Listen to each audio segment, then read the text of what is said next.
السلام علیکم ناظرین، آپ دیکھ رہے ہیں ہمارا یوٹیوب چینل اور آج ہم بات کرنے والے ہیں عمران خان کے دوسرے لانگ مارچ کے بارے میں۔ عمران خان نے پریس کانفرنس کرتے ہوئے یہ بتایا ہے کہ یہ دو خاندان ہمارے اوپر زبردستی مسلط کر دیے گئے ہیں، جس کی وجہ سے ہمارے لانگ مارچ میں لوگوں کو کافی زیادہ مشکلات کا سامنا کرنا پڑا اور ان پر ظلم و جبر کیا گیا، جس کی وجہ سے لانگ مارچ کو ملتوی کرنا پڑا۔ اور انہوں نے مزید یہ بھی بتایا کہ یہ خاندان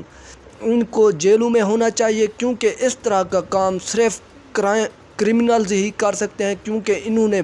عوام کو بربریت کا نشانہ بنایا۔ اس کے علاوہ انہوں نے بتایا کہ رانا ثناءاللہ نے جس طرح عوام کے حقوق کو پامال کیا، اس کی مثال نہیں ملتی۔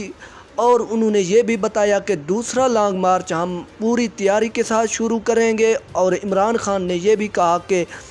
وہ عدالت عظمیٰ کا نوٹیفیکیشن کا انتظار کر رہے ہیں۔ جیسے ہی عدالت کا فیصلہ آتا ہے وہ اپنے دوسرے لانگ مارچ کی بہت بڑی تیاری کے ساتھ اسلام آباد پہنچیں گے اور اس حکومت کے خلاف احتجاج کریں گے۔